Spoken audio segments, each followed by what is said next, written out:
The Secrets of TV is brought to you by the StarQuest Production Network and is made possible by our many generous patrons. If you'd like to support the podcast, please visit GiveStarQuest.com.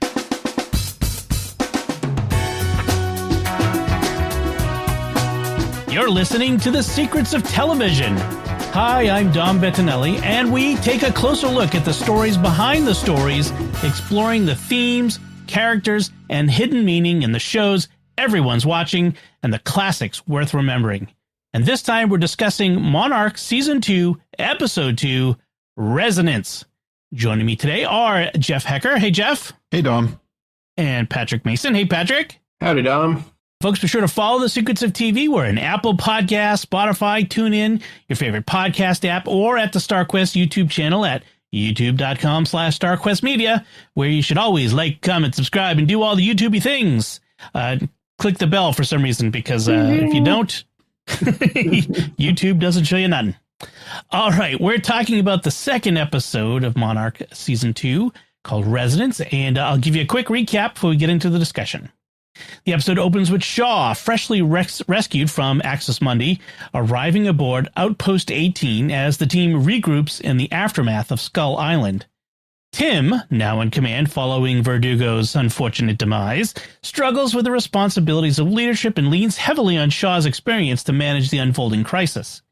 Titan X is racing through the Pacific toward the Strait of Malacca on a collision course with civilian sea traffic. Haecker reveals that the creature responds to infrasonic frequencies outside human hearing, and the team devises a plan to divert it using a modified drone sonar, the resonance that gives the episode its name. Kate wrestles with guilt over her role in Titan X's escape and finds an unexpected measure of comfort bonding with Hiroshi amid the chaos. Unknown to the crew, a scarab has hitched a ride on the rescue helicopter and is now lurking somewhere in the bowels of the ship. Kate and Kintaro track down the stowaway creature, but its own infrasonic signal inadvertently redirects Titan X away from the strait and straight toward Outpost 18. Shaw improvises a solution by releasing the scarab into the open water, drawing Titan X away and buying the team critical time. Meanwhile, back in 1957, Bill splits from the group to follow a map he believes charts Titan X's migratory route, while Shaw and Keiko accept an invitation to a village festival. Doesn't that sound nice? Yay! The festival turns out to be an ancient ritual venerating Titan X, known to the locals as Kokai. And as a hallucinatory trance overtakes the crowd who hasn't been to one of those parties, Shaw and Keiko share a kiss just before Titan X erupts from the sea. The end. All right. What did you guys think of this episode? Jeff, why don't you go first? Yeah, I like this one. I think it does a good job of deepening kind of the mystery of, because it's just your second episode after the premiere. So I think it does a good job of kind of introducing the mystery, like keeping it going, and still does a good job of navigating kind of the split timeline thing that we have going on, and how stuff in the past is and stuff in the future are both relevant, but there's no crossover. And that's always tricky to do in shows. So I like that they do that well in this. Yeah, and you get some good action. You finally get a really good solid look at Titan X. It looks pretty gnarly. So, It does. And you get to kind of get a sense of what it's capable of, and and you kind of get more relationshipy stuff with Keiko and Shaw. Is there something more going on there? So yeah, it's a good one. How about you, Patrick? Yeah, I mostly liked it. It didn't have the problem that the first episode had, which was the nonsensical drive to save Shaw. So Shaw's already been saved, so he's there already. So Yes. The current or the 2017 portion of the timeline, I thought moved fairly well along. That I wasn't having to push any more I believe buttons for anything. Everything's sort of flowed together pretty well, and so the crisis that Monster X or Titan X represents is sort of kicked off. And they didn't just like let it go to the ocean and then stop. Right, they're actually following it. Right. And then I'm loving the 1957, or is it 57? 57. So, yeah. Meanwhile, back at the Hall of, 1957 timeline. I'm really enjoying that. It's still very much a Shadows over Innsmouth story, and they're doing a good job with it. Okay. Yeah, I agree. I think this was a good second episode. They're really doing a good job of balancing the slow stuff with the action stuff. We got to see some monster. That's good. Monster's good in a monster show. And I thought the pacing was really, really, it kept it up. It kept the pacing good, not too much. Overall, a nice, decent episode. I'd give it a 7 or 8 out of 10. It was just really good. Let's get into some of the parts of the episode. We'll cover the 2017 portion first, and we'll jump back to 1957 after that. But one of the things I like is they really, like I think one you mentioned, we start to get a sense of what Titan X is, how big it is, and is that great shot of it swimming above the whale, which I think might have been like a blue whale, like the largest mammal on Earth, and it looks tiny compared to Titan X. I thought that was really cool. That was a great way to show the scale of this thing. I was surprised it didn't just grab it as a snack on the way. I was like, oh, they're totally going to eat that whale. And then they didn't. I'm like, oh. That's disappointing. I mean, as we I won't spoil anything actually at this point, but it wouldn't be surprising. Meanwhile, Tim, we talked about how Tim is now in charge. He's really gone from last season to being from the guy in the basement. And he even says this, I was the guy in the basement. Now he's in charge, at least out here in the field. He's in charge now that Verdugo is dead. And he really starts out by being completely out of his depth. Like he just, I don't know, let's call Washington and have them tell us what to do. I don't know what to do. And he kind of really goes, he goes through a whole evolution in this episode as he's trying to get his feet under him. What do you think of Tim's evolution here through this crisis? Yeah, I thought it was interesting how Shaw is such a he's such a counterpoint to Shaw, because Shaw is the kind of character that has he thinks he knows what's right every single time and everyone else is wrong. Right. So, and Tim is much more hold on, we got it. He's a little bit more by the book. He's a little bit more hold on there. We've got to think this through. But I think having, it was interesting having that power dynamic, and then having Keiko there as kind of a third way for them to discuss, and, and conveniently gives you, two people can overrule one person in a triumvirate type of thing. So yeah, Shaw, but he's in one thing we didn't really see is we see him, the blue, when he got bit by the scarab thing. And I was wondering, is that kind of impacting is that kind of driving him a little bit manic, but I don't think that really is a part of it, because we see that kind of seems to fade and then doesn't really seem to come back. But yeah, no, it was an interesting kind of power struggle between him and between Tim and Shaw there. And right. We'll see that continue to play out over the season. Yeah, Tim kind of resists at first, and then comes to him later, sort of wants him to take over for at one point. It's like, you're much more suited for this. And Shaw's like, nope, not me. Those days are past. Yeah, I've got problems with Monarch. Exactly.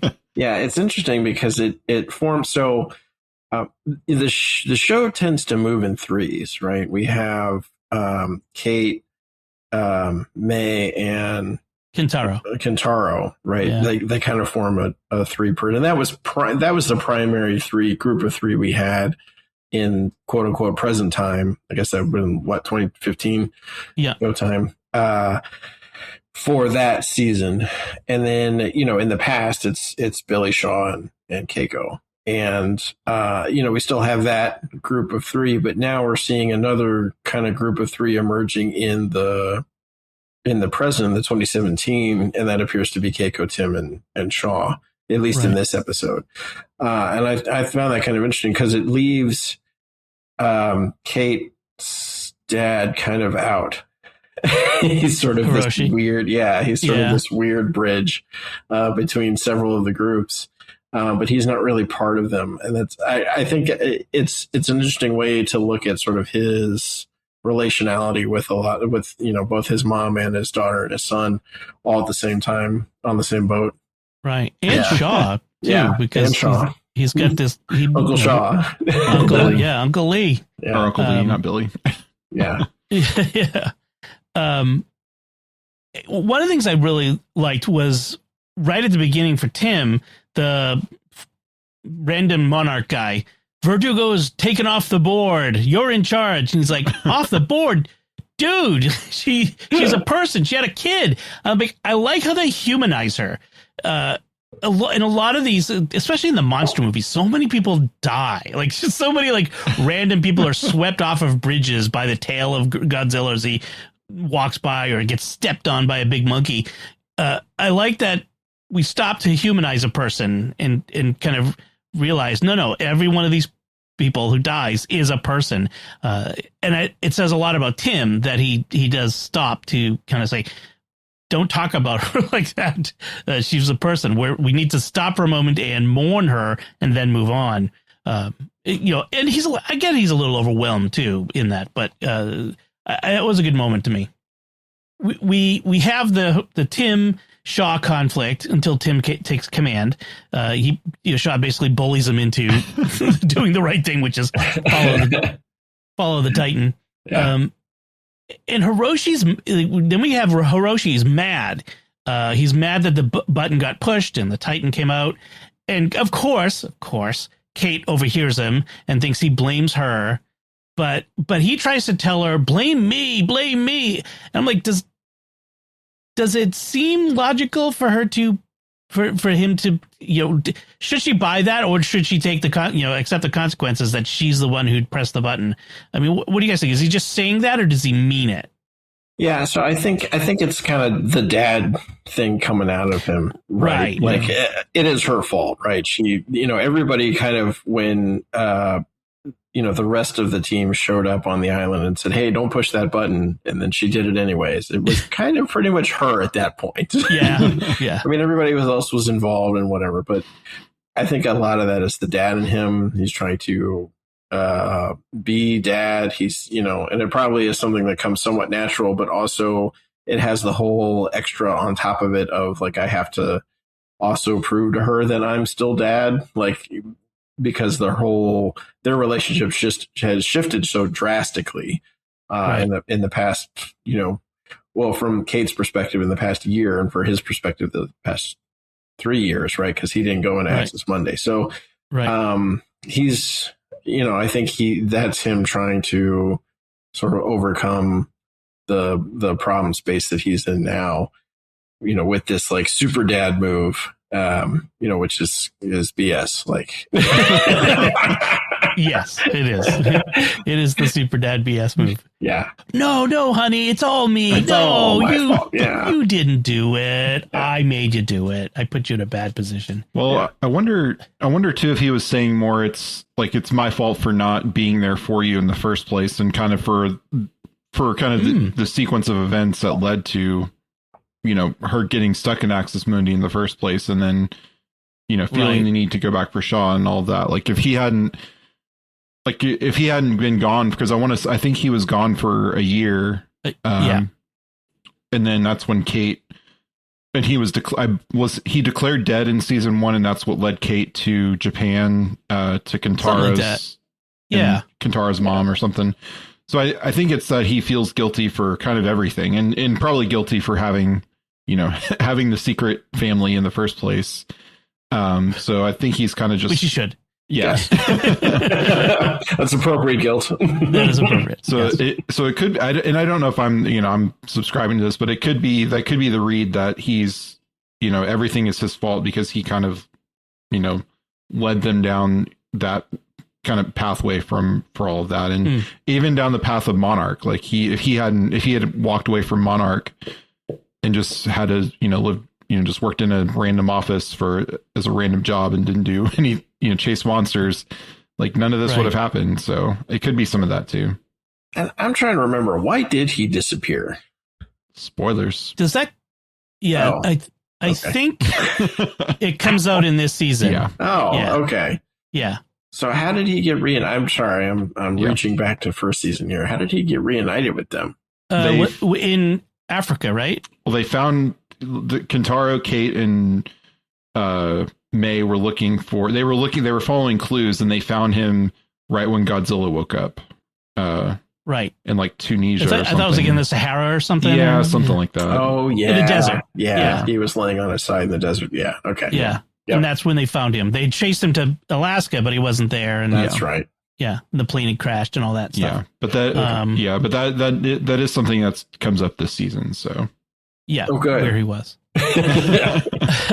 Where'd you go? Yeah. So 2 things occurred to me at this point in the episode, which is Kate becoming a stronger protagonist this season than she was? Like, is she, I'm trying to decide for myself, like, is she a stronger, better protagonist?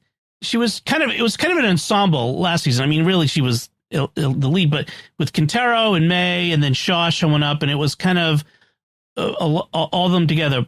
And I'm just trying to determine, is she stronger on her own in this one? I'm not even sure if it makes sense to ask that, but what do you guys think? Is Kate a stronger protagonist? Not that I've noticed. She, in season 1, she was very much, it seemed to me like she was very hot or cold, right? She was either really strong about doing something, and then once she accomplished whatever that thing was, she kind of fell back on whoever was leading the charge next, whether that was Kentaro or Shaw or May. So it sort of seemed like kind of a round robin thing in the last season. And it sort of feels like that now. Like she was, super over in charge last episode. Right. Because the story had to happen. And so, this episode, not so much. Yeah. She's kind of steps back some and even has to be rescued from the scarab and all that. Yeah, that's true. But one of the things that I was thinking are Lee and Keiko in the 2017. I feel like they're the most compelling set of characters. I find them the most interesting out of all of the characters, at least frankly, in 1957 too. I just find that pair the most interesting characters so far out of everything. It just either when they're interacting or just on their own. I really like Keiko's her strength, her compassion, her drive, but she's not like single-minded like Billy can be, like kind of like out there.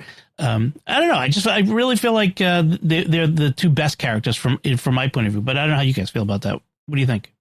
Yeah, I think I agree. At least as of now, where we are in the season, yeah, they're very interesting to watch in both timelines.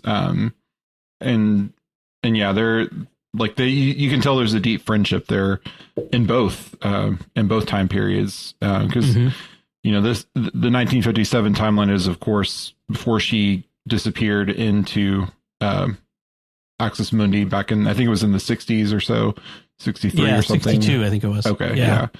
So they have a very deep, friendship, and you can tell, and I think it also helps that it's the Russells playing, the older and younger version, that you feel there's a sense of continuity there. But yeah, I think they are like very, like you said, a very compelling duo. They're playing the same character. Even though they're father and son, they really don't feel like the same person. So a lot of the time to me, maybe for other people it does, but they just like, they feel like very different. Like, when you've lived how many years did Shaw lose? 20, something like that. So maybe 40 years older than his old self. I guess you could change a lot. He seems to have changed a lot, put it that way. And I think that's an interesting way to play it. Like the guy would change over the years. It would change you. I actually think he acted in this episode. He acted a little more like his past self, in a lot of ways, just sort of the take charge, but not fully take charge, because he has this tendency to like, this is the thing we should do. Yeah. I'm not going to force you to do it, but I'm going to tell you. But I'm right. Badger you until you do it. Yeah, but I'm right. You should do it. Yeah, we should get a boat and leave. Right. But yeah, I think generally those are the two people I want to see on screen right now because they have the most interesting storyline. Both, and to be honest, I'd rather just stay in the past for most of the episode. Like the present stuff is interesting from in between the monster movies and how do things happen and get set up and all that stuff. But I really like the past storyline so far. Yeah, I kind of agree with that. I like it better than the present storyline at this point. All right, so back on the Outpost 18, Outpost Starlight 17, Outpost 18. Get this mixed up.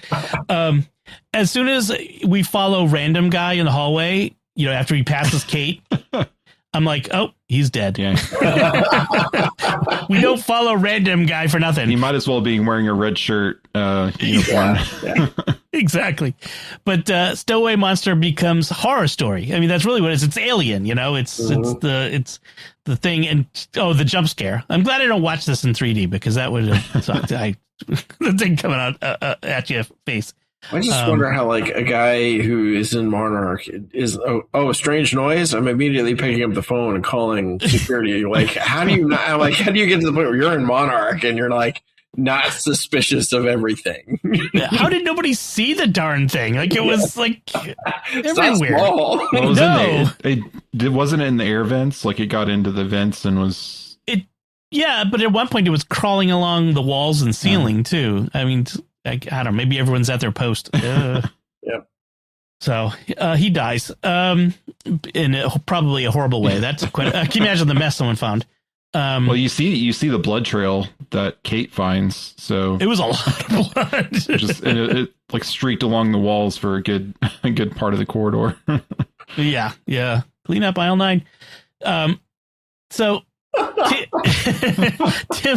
Tim later on admits to Shaw that he made the right call after all, and then he doubts his abilities. And Shaw used the old line, some men have greatness thrust upon them, but which basically is, dude, you're in the seat. Whether you are born great or not, it's your job. Figure it out, buddy. Yes. And then they get the message that Shaw's to be held for questioning, interrogation, and asset management. I'm like, what a euphemism, asset management. Yeah. We're going to kidnap him and take him to a black site. Well, wasn't he was locked up in like a Monarch nursing home type of thing in the first season? Yeah. And wasn't he drugged up, like kept like kind of on a high dose of drugs Something to keep like him that, kind of semi-sedated? Yes. Yeah. So Tim does the old, the message was garbled in transmission. Yeah. Because he knows he needs him. And he knows it's the right thing to do, that Shaw is right, and the bureaucrats back in Washington are not. Yeah. And, in Keiko too, it'll either a little bit later in that timeline, she kind of reminds them what Monarch was founded for. Right. We're not here to like try to kill and control the Titans. We're here to figure out how we can live with them. Right. She says, what was Monarch's mission? Defense, discovery and defense in a time of monsters. And she says they decided a long time ago that the best defense was discovery. Never stop chasing the truth, even if you're not certain of the way back. That was what Billy believed. And that really defines her. Like, the Monarch has kind of become an arm of the military. It's defense to destroy them, but she's always believed, and I find that the interesting part of her character. She's always believed that the monsters are just big animals that need to be understood, and we don't turn them into monsters in a sense. Just because they're big and destructive doesn't mean that they're evil. They're just following their own instinct. So how can we live with them? So yeah, I like that about her. It's a really great speech, but it's a really it wasn't a great time for it because it feels like overshooting. Like you bring a cannon to a gunfight. Like you just had to convince Tim to push the engines to 110%. Like, but you gave a like a rousing, hey, we're going to go do this big project speech. Yeah. So it felt a little out of place, but right. I mean, and she gives two big speeches in this one. She gives one in the present and then one in the past. One to, I think it's to Shaw in the past, and then one to kind of everybody in the present. And they're both like kind of character defining speeches where she's explaining who she is. Because through the course of season 1, we got to know her kind of through Shaw and Billy as our protagonists that we were following. And now she has kind of become a protagonist in and of herself. So she has to have her own motivation sort of put out there. And so those speeches, I think, kind of define who she was and who she is. Not that they're a different person, because she spent a month, 4 years, 57 days. Yeah. And so I liked hearing all of that out loud. But it was just her speech in the 2017 timeframe was just kind of overboard for what they needed it for. Right. At that moment, the writers needed her to give that speech at some point, and they needed to find a place for it to fit. Yeah. Yeah. I do think she's now stands out more. She's not just the love interest in the triangle between her and Billy and Shaw. I mean, that's still there, but I think she gets a little more self-determination in this season. So that's good. That's good. Kate continues to blame herself for pushing the button, but this time to May, who basically says, look, we all did it because it was the right thing to do. Stop beating yourself up as if you're special, which I like May for that. It's kind of like, hey, smarten up. Yeah. But way better speech than she gets from her dad, which is, blame me. Yeah. May's like, you screwed up. We all screwed up. Let's move on. Yeah. Stop ruminating on the past. Yeah. I also like for Kate, when she's the scarab starts chasing her, she stops, turns around, and grabs a fire extinguisher. I'm not sure what she thought she was going to do with the fire extinguisher. Like, I'd maybe beat it to death. I wouldn't spray it necessarily. No, you could hit it with it. That would have worked. The shoot it with a flare was an interesting idea. That was good. And then giving it a nice kick into the wall. Meanwhile, they're sending the drone after the Titan to distract it from all the ships that are sitting there at the streets of Malacca. And Shaw, this is Shaw's boneheaded move, which is take it lower. No, lower, and shoves the stick. I mean, what should have happened is it should have dove straight into the water. You're like, dude, do you know how to fly a drone? You do light and easy movements. Yes. It's like, they're touchy. Yeah, back in 2017, they were still pretty touchy. Right. Still are. So, and that's where we get him coming up with the idea now that he knows the scarab's aboard, and Keiko remembers the infrasound thing. Well, she'd already remembered it. That's why they sent the drone out, but they realized the scarab could do the job. And that's when he takes it out to distract the Titan. And it was interesting. Kate is standing there in the open well deck of the ship, feet in the water, and senses the sound waves that I'm not sure. I don't know. I'm not a sound physicist, but like those overlapping dual waves. It's almost like I don't know how to describe it, but you've seen it on the screen, but it's like these dual waves are really the sign of the Titan's sound. And we'll see that from Keiko in 1957, that she senses the sound, the vibrations as well. But Keiko seems to have this special ability, because she asks other people, do you hear that? And no one else hears what she's hearing. So she has some kind of special connection with it. Yeah. Well, I like what she says is, do you feel that? And every time she says it, Shaw misinterprets it. She's saying, do you feel that like vibration in the ground? And the first time he hears it, they're having an emotional conversation. And so it's just, do you feel that? And you can tell he's not thinking. Yeah, he's like, yeah, I feel it so deep in my heart. Yeah. And then the next time she says that they're having the hallucinogenic kind of thing. And, he's like, I feel. I feel good. Yeah. Yeah, that's true. Yeah, the infrasound is interesting because in reality, infrasound has been known to drive people insane. Like it really messes with your head. There's that famous story that we talked about on Jimmy Akin's Mysterious World about the people at Dyatlov Pass, these Russian backcountry snow hikers who went nuts one night and ran off half naked into the snow in the wilderness and all died, and no one knows why.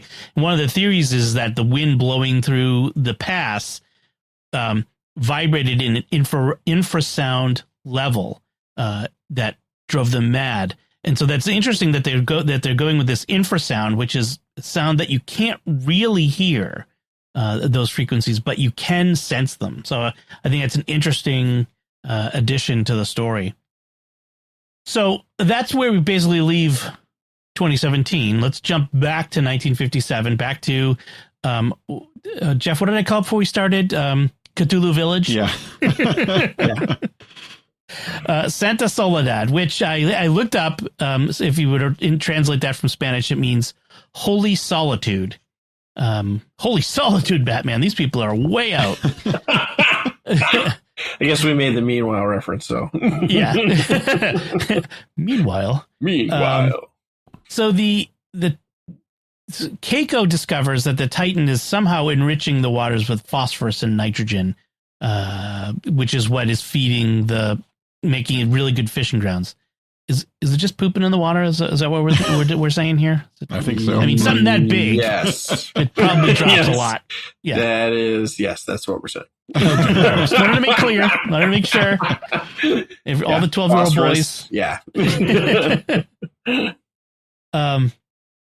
Billy finds this map of the migratory route of the Titan in the cave. And I have to stop and go, who made that map? And how do they know? Like, did they get in a boat and follow it? Yeah. Like, we're going to follow the Titan in our all around the world? Yeah, 1940s era or earlier technology. Yeah. That's a bit of a hole in the plot right there. I just feel like I just had to point that one out. Yeah, well, I mean, a possible explanation, I don't know that this is we've seen remnants of civilizations that worship the Titans and active civilizations in the later movies that, worship Titans. So it could be something like that, like some kind of lost civilization kind of map this out, and the people in Santa Soledad are the kind of the descendants of that civilization and have kind of have the relics of it, but don't understand, they worship it as a god when it's, really just a big animal. Right. So yeah, because you have that ancient civilization underwater that Godzilla goes to in King of Monsters. So right. Yeah. Right. Yeah. Or the ones in the Hollow Earth that were Kong and Mothra people. Right. So could be that could be, I don't know that there's any solid evidence, but it can work as a headcanon until they tell us otherwise. Yeah. There are certainly people who were capable of doing that, I guess. So Keiko wants to follow the science while Billy follows the myth. And that's what makes them such a great pair. She says, that he's the passionate mythologist guy, and she's the scientist. She follows the science. And it's interesting to see, like, at that point, the split, like, you go, we'll catch up. Although I'd be like, do they know where he's going? Like, how are they going to catch up? But okay, whatever. I just trust the process. Well, and Shaw doesn't. He's like, no, we should stay together. Yeah. And Shaw ain't wrong. No. Actually, you see the DM watching. Yes, split the party. Didn't they say it took them 3 weeks to get to Santa Soledad on that little fishing boat? Yeah. So like you're gonna wait for that's probably your only ride out of there for a long time. So you're gonna let it go. And I want to just address that just a little bit so the listeners understand, if they've never looked up South America, why there's no roads interconnecting in between the countries in South America and the cities, is because there's a lot of really dense forest and mountains. and juggles. And so it's almost impossible to go from country to country, from a lot of these countries to other countries. So there are a lot of, like, yeah, the countries are connected almost entirely by boat. Like, there's only either boat or plane in and out. And there are lots and lots of villages along the coastlines of these countries, Chile being one of them, where the town itself, really its only connection to the outside world is via boat. There's no road or track or nothing. Especially in the 50s. Yeah.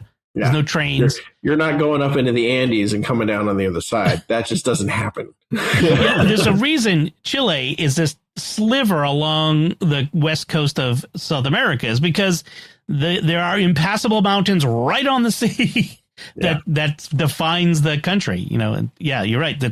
You just have to go by boat. That's the only way to get there. So that's a good point. So we get this scene, and it's in the cave, right? I think it's when she senses the infrasonic sound.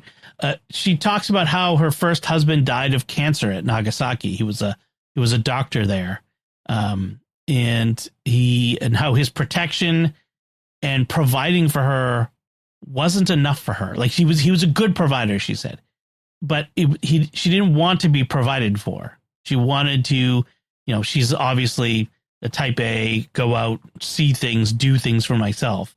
And so what makes Billy better, I guess, is that he lets Keiko be her own person. Because even Shaw wants to protect her. Like, he's being very overprotective. Maybe not over, but he's being very protective. Given the trouble she gets into, it's probably warranted. Appropriate protection. There's an appropriate level of protection for her. But what she likes is that Billy doesn't. He's kind of off on his own.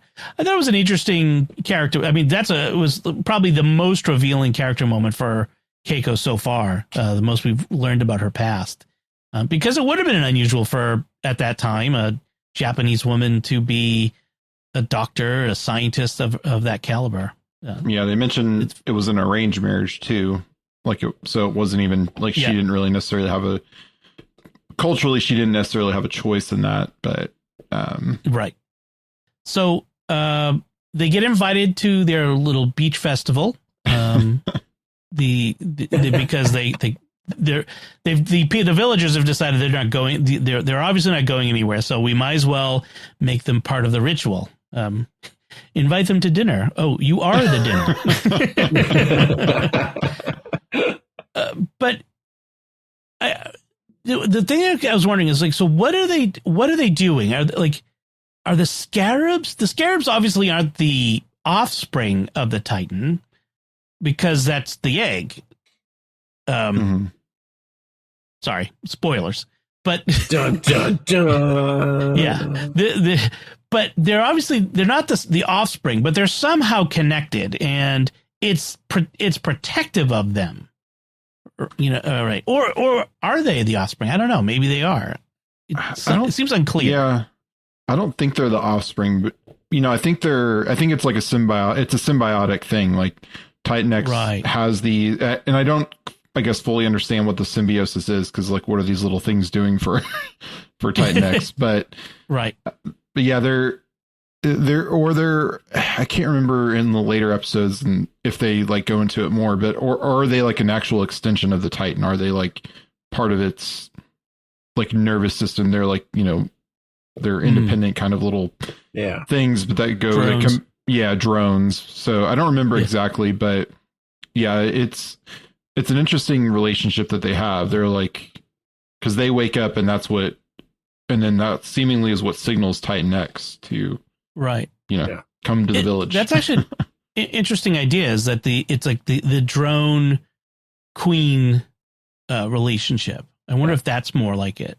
I think it's to bring in yet another property, kind of like Tyranids from the Warhammer 40K, where you have sort of this hive mind emanating out of the Titan itself. That sort of, they have, the scarabs have limited control over what they do, but they're sort of part of the whole as far as the Leviathan's concerned. So, and they're kind of like Monster X. Yeah. They're kind of like cicadas too, right? They're like underground, and it's collecting them out of the ground. Hey guys, come on, time to go. Yeah, I'm really curious as to how killing a fish does all that. Well, I don't think it's killing the fish. I think it's a timing thing. Like they just happen to be there when this thing is going to happen. They're doing this festival. Yeah, they're throwing the luau on the day that the scarabs and Titan X return. So yeah, the luau. Skipper, like Gilligan's Island. What did they do that ticked it off? I'm trying to remember. It destroys the building. Yeah, he kicks one of them. Well, all the villagers go in and hide. So they they go inside, and and Keiko and Shaw have nowhere to go. So I don't think it's that they make it mad necessarily. I think I'm sure it irritated it when they kicked the scarab, but I think it's more of they're exposed, and Titan X will prey on whatever's there, whatever it can see. So, and that's why it's and there could be something too with Keiko's kind of extra sense with the Titan of why it's kind of driving it a little bit angry too. So right, because I'm going to say if having the people exposed makes the monster attack the village, maybe making them stay outside is not the best strategy on behalf of the villagers. Yeah, but I still think it's because they kicked the scarab. You did what? And that's where we end, is the big tentacle coming along and knocking down the roof on top of them. Yeah, and, what a place to end. What now? Do they survive? Yeah. That's the end of the series. Bye, everyone.